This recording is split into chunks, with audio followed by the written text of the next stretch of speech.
नमस्कार दोस्तों, मैं नीतीश आपका डीएनए स्टॉक पे स्वागत करता हूं। जैसा कि आपको पता है, थोड़े दिन बाद दिवाली आने वाली है। दोस्तों, दिवाली हर किसी के लिए खुशियां लाती है, लेकिन दोस्तों अगर उसको शेयर मार्केट के रूप में देखा जाए तो दोस्तों हर कोई चाहता है कि खुशियां हमारे घर या हर किसी के घर आती है, वैसे ही शेयरों की परफॉर्मेंस से हमारा पोर्टफोलियो भी रंगीन हो जाए। तो दोस्तों इस दिवाली अगर आपके पास अच्छे शेयर रहेंगे तो दोस्तों इस दिवाली आपको बम पटाखों से ज्यादा इन शेयरों में मजा आएगा। तो चलिए दोस्तों इन शेयरों के बारे में जान लेते हैं और इनके चार्ट के एनालिसिस के भी बारे में जान लेते हैं कि किस तरीके से हम इनके एनालिसिस करके किस लेवल पे इनको खरीद सकते हैं और उससे हम अपने पोर्टफोलियो में प्रॉफिट कमा सकते हैं। तो चलिए दोस्तों चलते हैं स्क्रीन की। दोस्तों आपको स्क्रीन पे चार्ट दिख रहा होगा और दोस्तों ये चार्ट किसका है? बाटा इंडिया का। तो दोस्तों चलते हैं बाटा इंडिया की एक नज़र डाल लेते हैं कि किस तरीके से इसने परफॉर्म किया है। तो दोस्तों बाटा इंडिया आपको पता है कि रिटेल सेक्टर में दिवाली पे दोस्तों इनकी खूब लेदर के प्रोडक्ट बिकते हैं, जैसे कि आपको पता होगा। अगर आपको नहीं पता है तो बाटा का आपने नाम जरूर सुना होगा। और दोस्तों इसने गिरावट एक अच्छे लेवल तक करी हुई है। ये आपको ग्रीन लाइन दिख रही है, ये है दोस्तों 200 DMA। और दोस्तों 200 DMA के ये नीचे ट्रेड कर रहा है और ये नीचे ट्रेड करते हुए कहाँ तक गया था? ये गया था 1540 तक मान लो। तो दोस्तों 1540 तक जाने के बावजूद इसने दोस्तों ऊपर से जो फॉल किया था मार्केट के साथ, अब ये वापस दोस्तों इसने बनाई है एक कैंडल। और कैंडल कौन सी है? पॉजिटिव। इसमें दोस्तों ये बायर आपको दिख रहे होंगे कितनी तेजी से ये कैंडल बनी है।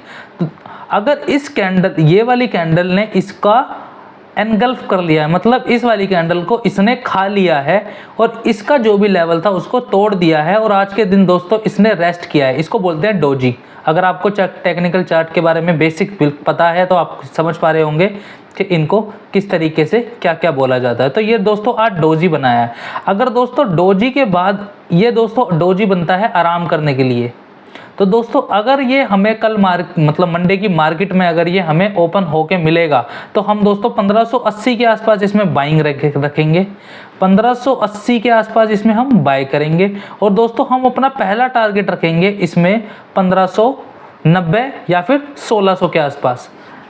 अगर दोस्तों ये टारगेट 1580 पे हम बाय करते हैं और ऊपर की तरफ चलता है तो दोस्तों धीरे धीरे हम अपने ऊपर के टारगेट को अचीव करने की तरफ बढ़ेंगे। लेकिन दोस्तों अगर मार्केट फॉल करती है, क्योंकि मार्केट में दोस्तों पता नहीं चल रहा है कि एक दिन मार्केट बढ़ रही है एक दिन मार्केट घट रही है, तो कभी बायर्स हावी हो रहे हैं और कभी सेलर्स हावी हो रहे हैं। तो दोस्तों धीरे धीरे दिवाली आ रही है, तो इन सब चीज़ों का भी आप ध्यान रखें कि अगर मार्केट फॉल हो रही है तो हम उसको में कोई भी शेयर बाय नहीं करेंगे और अगर मार्केट बढ़ रही है तभी हम शेयरों को बाय करेंगे। ये दोस्तों आपको बहुत ईजिली वे में आपको ये चीज़ पता चल रही है। दोस्तों मैंने इसमें काफ़ी टाइम लगा के ये बात समझी है मार्केट में ऑब्जर्वेशन करने के बाद कि मार्केट में जब ही खरीदना है जब बायर हावी हों, जब सेलर हावी हो तब हमें प्रोडक्ट को नहीं खरीदना है, किसी भी शेयर में इन्वॉल्व नहीं होना है। तो दोस्तों हमारा पहला बाइंग टारगेट रहेगा 1580 और पहला टारगेट रहेगा हमारा 1590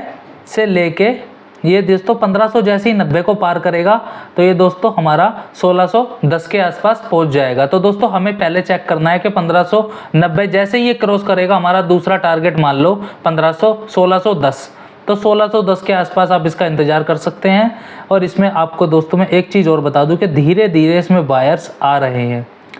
ये देख रहे हो 2 दिन इसने अच्छी परफॉर्मेंस, आज तो दोस्तों इसने डोजी बनाया है तो इसमें पिछली बार इसमें बायर आए हैं, कल के दिन इसमें मतलब बहुत अच्छे बायर्स ने इसने परफॉर्म किया है। इसके RSI पे एक बार नज़र डाल लेते हैं। RSI दोस्तों ये कह रहा है कि धीरे धीरे जिस तरीके से इसने यहाँ पे आया, ऊपर गया फिर नीचे आया फिर ऊपर गया फिर नीचे आया और ये अब दोस्तों ऊपर इस लेवल को इसने तोड़ दिया है और ये ऊपर जाने के लिए तैयार है। और दोस्तों जब ये ऊपर से नीचे मुड़ेगा तब ये हमें बता देगा कि मैं ऊपर से नीचे आने के लिए तैयार हूँ। तो अभी फ़िलहाल जब तक नहीं बता रहा है, जब तक इसमें बाइंग इसमें करके चलेंगे, तो आप इसको ध्यान रखना और इस शेयर को आप बाय कर सकते हो। चलते हैं दोस्तों अपनी दूसरे शेयर की तरफ। दूसरा शेयर रहेगा आपकी स्क्रीन पे आ रहा होगा, चार्ट है MGL दोस्तों काफ़ी दिन के से इसने परफॉर्म नहीं किया है। दोस्तों अगर मैं बताऊं आपको 18 अक्टूबर से जब तक मार्केट गिर रही थी तो ये मार्केट के साथ बहुत अच्छी तरीके से इसने फॉल किया था। ये आप देख भी पा रहे हैं कि 1100 साढ़े 1100 से ये टूटता हुआ कहाँ तक आ गया, 980 तक। तो दोस्तों 980 के बाद इसने धीरे धीरे रिकवरी करनी शुरू करी है। ये आया 980 के बाद, फिर इसने ऊपर गया, ऊपर टच करके फिर ये नीचे आ गया, फिर ये ऊपर गया, फिर ये नीचे आ गया इसने। अब ये दोस्तों इसमें बायर हावी हो रहे हैं क्योंकि मार्केट पॉजिटिव साइड चलने के लिए तैयार हो गई है। तो दोस्तों इसमें हमारा पहला टारगेट रहेगा 1045 पे दोस्तों इसको बाय करना है, और हमारा पहला टारगेट का अचीव करना है ये वाला 1045 पे हम बाय करेंगे, और 1060 का हमारा पहला टारगेट रखेंगे। जब 1060 हमारा 60 या 65 मान लो, सबसे पहले हम 1060 को 1045 पे इसको बाय करेंगे, 1060 का पहला टारगेट रखेंगे। जैसे ही दोस्तों ये 1045 को पार करेगा, हमारा दूसरा टारगेट हो जाएगा 1080। तो दोस्तों बस इसका हमें ये चेक करना है कि जैसे ही ये इसको क्रॉस करने के लिए तैयार होता है, तो दोस्तों हम इसमें बाइंग अपना और बढ़ा देंगे, एग्रेसिव इसमें बाइंग करेंगे। ठीक है, अभी इसमें फ़िलहाल हम देख रहे हैं कि इसमें बायर धीरे धीरे हावी होने की तरफ चल रहे हैं। एक नज़र RSI की तरफ। RSI दोस्तों आपकी स्क्रीन पर आ रहा होगा। ये दोस्तों इतना ऊपर जाके फिर ये सीधा नीचे उतरा, 980 के आसपास आया, फिर ये ऊपर गया, फिर ये नीचे आया, और ये दोस्तों इस पर टिक नहीं पाया और ये ऊपर चल दिया है। तो दोस्तों RSI भी इंडिकेट कर रहा है कि ये ऊपर की तरफ चलने के लिए तैयार है। तो नज़र रखें अपनी MGL की तरफ भी, जिससे ये हमें फ़ायदा दे सकता है आने वाले दिवाली के टाइम तक। तो चलते हैं दोस्तों तीसरे शेयर की तरफ। तीसरा शेयर आपकी स्क्रीन पे जिसका चार्ट आ रहा है वो है मेट्रोपोलिस। मेट्रोपोलिस दोस्तों ये है एक इक्विपमेंट कंपनी। हाँ, ये मेडिकल इक्विपमेंट बेचती है। किन के लिए? हॉस्पिटल्स में। अगर आप इनका डिटेल एनालिसिस आपको नहीं पता है तो दोस्तों मैं आपको बता दूँ, ये हेल्थ सेक्टर में काम करती है और ये इक्विपमेंट बेचती है हॉस्पिटल्स में। ये दोस्तों देखो फिर दोबारा इसमें 16 अक्टूबर से इसमें गिरावट शुरू हुई, और ये गिरते गिरते ये करीब था 1580 के आसपास। 1580 से दोस्तों इसने करेक्शन शुरू करी, और ये आ गया अपनी करेक्शन करते हुए 1365 के आसपास। दोस्तों इसने 1365 के आसपास अपनी फॉल को संभाला, और अगले दिन इसने अपना रेस्ट किया, और उसके ऊपर ये चलने के लिए तैयार है। आज दोस्तों ये मार्केट में किस तरीके से परफॉर्म किया ये आप देख ही सकते हैं। ये दोस्तों गया था हाई मारने कहाँ तक?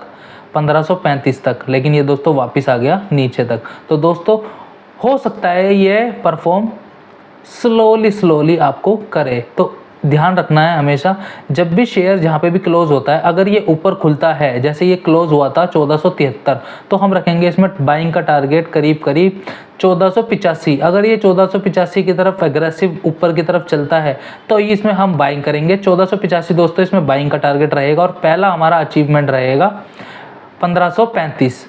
जैसे ही हमारा 1535 को क्रॉस करेगा तब अब इसमें अपने और टारगेट बढ़ा सकते हैं। अदरवाइज़ हम इसमें पहला अपना टारगेट 1535 की तरफ रखेंगे, और हमारा पहला बाइंग टारगेट रहेगा 1485। तो इसका भी आप ध्यान रखें। और अगर सपोर्ट लेवल आपको चेक करना है कि ये इससे नीचे ना आए, तो इसमें दोस्तों 1525 के आसपास रखेंगे। अगर ये 1425 के आसपास दोस्तों इसका सपोर्ट लेवल रखेंगे, और इसका रखेंगे 1485 बाइंग, 1425 इसका स्टॉप लॉस, और इसका बाइंग टारगेट रहेगा आपको 1535। तो इन सब बातों का ध्यान रखें। बाइंग धीरे धीरे इसमें हावी हो रहे हैं, और हो सकता है इसमें आगे जाके हमें अच्छे रिटर्न देखने को मिले आने वाली दिवाली में। तो दोस्तों अगर कोई भी शेयर 65 के पास घूम रहा है तो हो दोस्तों इसकी रेंज 70 या 80 तक जा सकती है। तो उसके मुकाबले अब हमारे पास अच्छा है 53 के आसपास है। तो अगर हम 65 तक का भी इंतज़ार करें, जो कि ये 53 के आसपास अगर RSI 65 के आसपास भी आता है, तो हम इसको बेच कर इससे बाहर निकल जाएंगे, और इसमें हम चेक करेंगे कि कब ये रिटर्न की तरफ वापस आएगा और कब हमें दोबारा मौका देगा। तो दोस्तों तीसरे शेयर की तरफ भी आपका ध्यान रहना चाहिए। और चलते हैं अपने स्क्रीन पे चौथे शेयर की तरफ मूव करते हैं। और दोस्तों चौथा शेयर आपकी स्क्रीन पे आ रहा होगा दीपक नाइट्राइट। ये दोस्तों अपने सेक्टर का लीडर है, इसमें भी गिरावट काफ़ी दिन से चली रही है। अगर आप इसमें पहले से फंसे हुए हैं तो दोस्तों ये आपको पता चल जाएगा कि ये किस लेवल से आपको तोड़ता हुआ ला रहा है। ये 2300 साढ़े 2300 के आसपास से ये गिरता हुआ ये आ गया दोस्तों 1900 के आसपास। अगर जो भी बंदा ऊपर के लेवल्स पे फंसा हुआ है तो दोस्तों उसकी तो हिम्मत ही नहीं होगी इन शेयरों को देख के कि भाई मैं अभी तो मैं इसमें बेच ही नहीं सकता है। तो उन लोगों के लिए दोस्तों मेरी राय ये है कि इसमें घबराएं ना। अगर आप ऊपर के लेवल हैं तो इसमें धीरे धीरे अपनी क्वांटिटी को एवरेज करने की कोशिश अब कर सकते हैं। अब इस लेवल्स पे आप धीरे धीरे आपको चेक कर रहे हैं कि इसकी गिरावट यहाँ पे ख़त्म हो गई है और धीरे धीरे ये अप साइड की तरफ मूव हो रहा है। तो दोस्तों हम इसमें बाइंग करेंगे 2030 के आसपास और हमारा पहला टारगेट रहेगा इसमें ये वाली कैंडल 2075।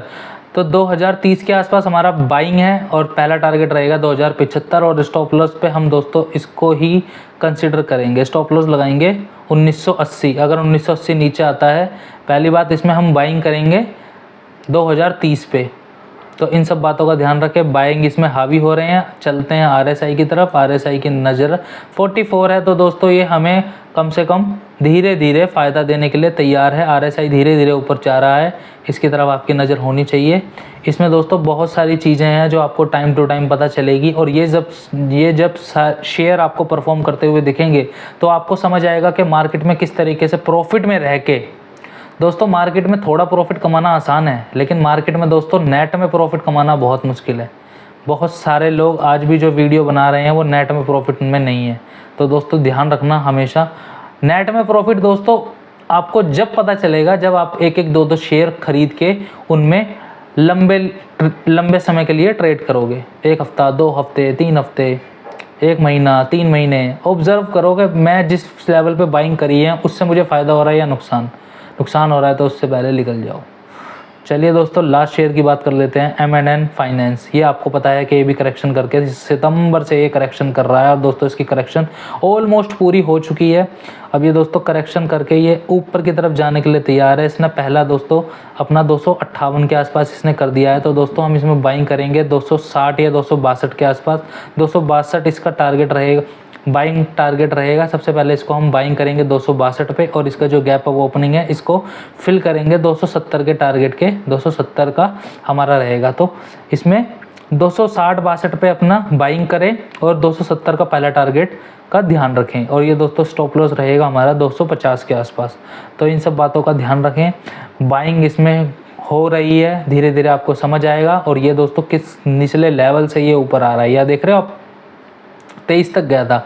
RSI की ये लाइन भी इसने क्रॉस कर दी थी और धीरे धीरे ये ऊपर आने की तरफ अग्रेसिवली बायर्स इसमें हावी हो रहे हैं। तो दोस्तों छोटा स्टॉप लॉस लगा के आप इसमें प्रॉफिट कमा सकते हैं। ये 200 DMA से, ये आपको ग्रीन लाइन, आपको अगर मेरी वीडियो देखते तो आपको पता ही है कि 200 DMA की ये लाइन से नीचे है ट्रेड कर रहा है। तो दोस्तों जो भी शेयर 200 DMA की लाइन से नीचे ट्रेड कर रहे हैं तो इसका मतलब वो ऊपर आने के लिए तैयार है और जैसे ये ऊपर की तरफ आएंगे ये हमें पैसे कमाने का मौका ज़रूर देंगे। तो इन सब शेयरों को दोस्तों अपनी वॉच लिस्ट में रखें। और दोस्तों बहुत सारे लोग आपको बहुत सारे शेयर सजेस्ट करते हैं और आप भी दिन पर दिन वीडियो जो भी देखते हैं आप सिर्फ ये चाहते हैं कि आपको शेयर का नाम पता चल जाए, उसके बाद में ट्रेड कर लूँगा। लेकिन दोस्तों मार्केट आपको मौका नहीं देती है इन सब चीज़ों के लिए। एक शेयर को दोस्तों कम से कम अगर आपने 3 महीने ऑब्जर्व कर लिया ना, तो दोस्तों आपको वो शेयर इतना सिखा के जाएगा ना कि आपको जिन भी शेयरों के पीछे आप पढ़ोगे, जो भी हम शेयर बताते हैं दोस्तों उनके पीछे हम बहुत दिनों से इंतजार कर रहे होते हैं, बहुत हमारी रिसर्च होती है, 2-2 महीने तक हम उन शेयरों को देखते हैं, ऊपर जाते हुए भी नीचे आते हुए भी। तो दोस्तों जब भी हमें मौका मिलता है तो हम ऊपर की तरफ देखते हैं और जब दोस्तों पता चलता है कि फॉल होने वाला है मार्केट में, तो दोस्तों फॉल के लिए तैयार रहते हैं। और उसमें दोस्तों अगर बाइंग करनी है तो उसको हम टाल देते हैं और सेलिंग की तरफ ध्यान देते हैं। लेकिन जब दोस्तों बाइंग के लिए, अब जैसे मार्केट अब तुम्हें पता ही है कि रिकवर होने के लिए तैयार है, रिकवर हो भी गई है, आपको रिजल्ट थोड़ा दिख भी रहा है, हो सकता है दिवाली तक ये दोस्तों 500-700 के आसपास 19,000 ये चला जाए। तो दोस्तों धीरे धीरे मार्केट रिकवर हो रही है, ये हमें दिवाली पे हो सकता है बहुत अच्छी खुशखबरी दे, 20,000 के भी पार हो जाए। तो दोस्तों 20,000 पार से हमें ज़्यादा खुशी नहीं मिलेगी, अगर हमारा पोर्टफोलियो में ग्रीन होगा तो ही ज़्यादा हमें खुशी मिलेगी। दोस्तों मार्केट में रोज़ उतार चढ़ाव होने के साथ साथ सब चीज़ें होंगी, लेकिन दोस्तों खुशी आपको जब भी मिलेगी जब आपका पोर्टफोलियो ग्रीन में दिखेगा। तो दोस्तों इन शेयरों को अपने पोर्टफोलियो में शाइन करने के लिए इन शेयरों को अपनी वॉच लिस्ट में रखें और 2-2, 4-4 शेयर इनके खरीद के चलें। ज़्यादा क्वांटिटी ना खरीदें क्योंकि ज़्यादा क्वांटिटी हमारे इमोशन को कंट्रोल करने में दिक्कत देती है। तो फिलहाल इस वीडियो में इतना ही, मिलते हैं नई वीडियो में नई जानकारी के साथ, तब तक के लिए गुड बाय दोस्तों।